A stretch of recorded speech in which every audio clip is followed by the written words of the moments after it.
선거법과 공수처법을 막 바꾸겠다라는 그러한 유혹에 이 유혹을 못 벗어나고 다시 한번 그런 시도를 한다면 용납할 수 없다는 것을 말씀드립니다. 그런데 2조 2천억 원 누구 돈입니까? 문재인 대통령 돈입니까? 누가 대신 돈 내주고 있습니까?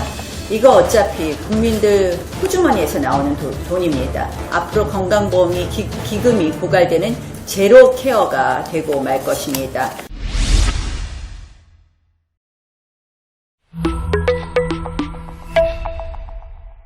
자유한국당이 특위위원장 자리 하나를 얻고 국회에 돌아왔습니다. 그러자 정의당을 포함한 군소정당들은 정계특위위원장 자리를 민주당이 가져야 한다고 압박하고 있는데요. 연동형 비례제가 통과 안 될까봐 이렇게 기를 쓰고 있는 겁니다. 역시 자유한국당이 이를 가만히 두고 볼 수는 없겠죠. 한국당은 삼척항 북한 어선 사건에 국정조사를 요구하고 있는데요. 역시 이 또한 국민 여론이 중요하겠죠. 예전에 모 선동꾼이 다스는 누구 거냐 라는 댓글을 모든 인터넷 기사에 다르라면서 삼류 양아치 같은 짓을 했는데요. 지금 우리에게 정말 필요한 것은 혹시 간첩선일지도 모르는 그 북한 어선에 대한 국정조사입니다. 청와대에 관한 조사는 쏙 빼버린 합동조사단의 발표는 믿을 수가 없습니다. 결국 대한민국 군을 총지휘하는 곳은 청와대에 있기 때문입니다. 꼭 인터넷 기사나 여러 SNS에 북한 어선 국정조사하라 라는 댓글을 남기는 행동하는 자유시민이 됐으면 좋겠습니다. 문재인 케어가 시행된 지 2년이 됐습니다.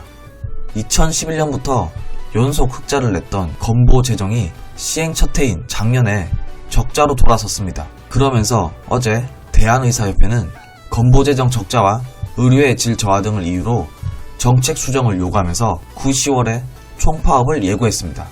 결국 문재인 정부의 잘못된 건강보험 정책이 국민들의 생명까지 위협하게 만드는 것이죠. 건강보험 보장률을 70%까지 확대하겠다는 말이 달콤하게 들리겠지만 결국 그 돈은 남의 돈이 아닙니다. 우리 국민들이 내는 세금이죠. 그런데 역시 70% 보장률을 견디기가 어려운지 지난해 건강보험은 1778억 원 단기 적자를 내고 재정 압박을 받고 있습니다. 2026년 초고령 사회 진입을 앞둔 시점에 이대로 가면 건보 재정은 머지않아 바닥을 드러낼 것입니다. 그러면 그때 가서 국민 건강은 누가 책임집니까? 정말 국가 비전은 없고 오직 세금을 풀어서 순진한 국민들에게 표를 받아 정권 더 유지해서 지들 더 해먹겠다는 것으로밖에 보이지 않습니다. 3당 교섭단체의 사개특위, 정개특위 연장 및 위원장직 조정에 관해서 일부 야당들에서 극심한 반발을 하고 있습니다.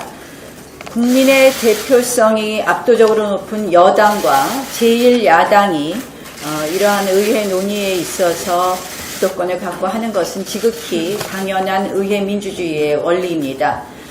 지난 28일 합의는 우리 국회가 의회 민주주의의 기본으로 돌아간 합의입니다. 비정상을 정상으로 잡은 시작입니다.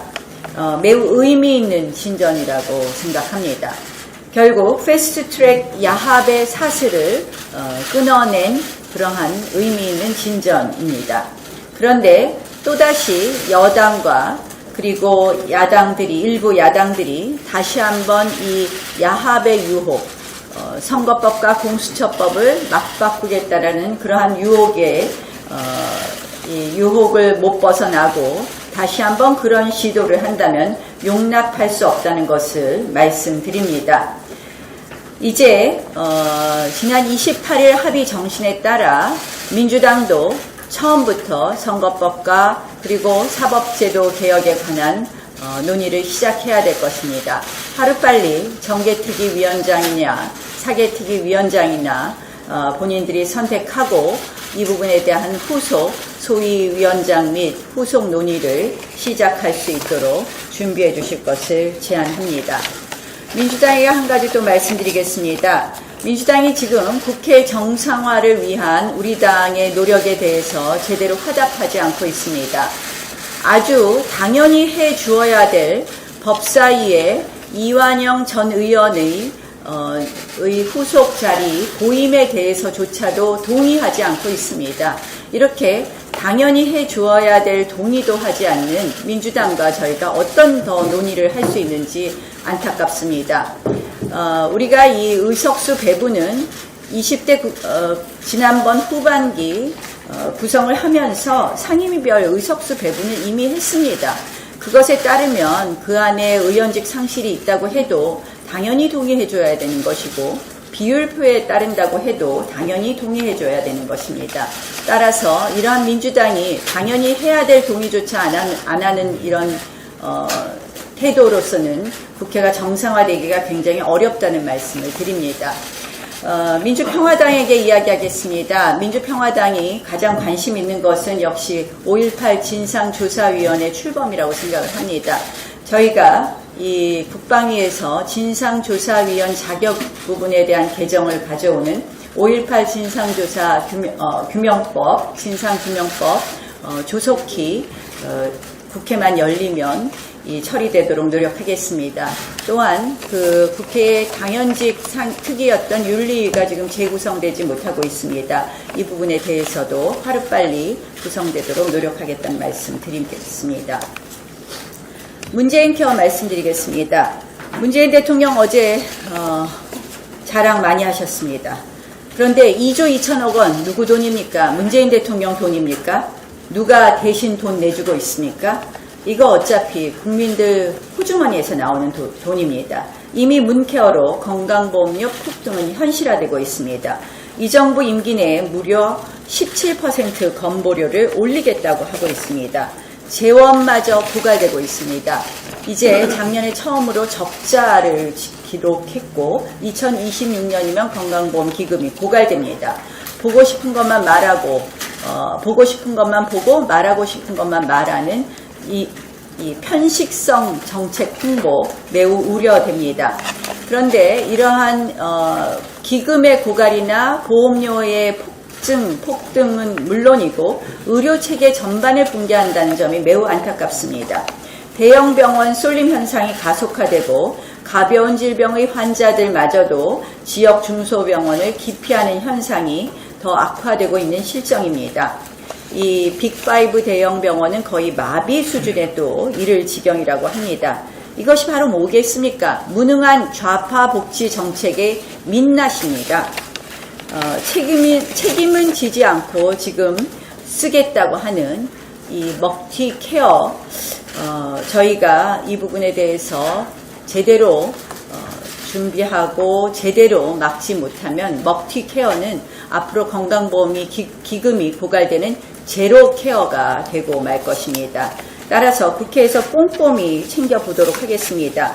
우리 당은 이미 건강보험료의 급격한 인상을 막고 건보기금을 정상화하기 위한 대책을 마련했습니다. 첫 번째는 이 위급 상황에 대비하기 위해서 건보 적립금을 마구 털어 쓰지 못하도록 적립금 사용 시 국회 승인을 받도록 지금 관련 법 개정안을 제출했습니다. 이거 빨리 통과시키도록 노력하겠습니다. 둘째는 이 지난번보다 이 건보료가 3.49% 올랐습니다. 지난해. 그래서 이 건보료 인상을 3.2% 정도로 유지하도록 상임위에서 이 부분 따져보도록 하겠습니다. 그 밖에 예산심의 과정 등에서 이 문재인 케어에 대해서 저희가 적절한 견제를 하겠다는 말씀을 드립니다. 일본 반도체 보복 어제 말씀드린 것처럼 이 일본이 즉각 철회해야 될 것입니다. 근데 지금 어제 청와대 국무회의가 꿀먹은 벙어리였다고 합니다. 또 강경화 장관은 외통위에서 나와서는 가만히 있지 않겠다 이런 발언을 하더니 지금은 연구 중이라고 합니다. 산업부는 기업 보고 알아서 해라 하고 떠넘기고 있습니다. 정말 무능하고 무책임한 정부입니다. 청와대가 나서 주십시오. 이 한일 관계 개선을 위한 근본 대책 마련해 주십시오. 그리고 제가 어제 제안한 긴급 한일 의회 교류는 교섭단체 대표 연설이 마쳐지는 대로 이 부분에 대해서 이인영 민주당 원내대표, 오신환 원내대표하고 같이 논의하도록 하겠습니다. 여러분들의 추천, 구독, 공유, 후원이 자유 대한민국을 지킵니다.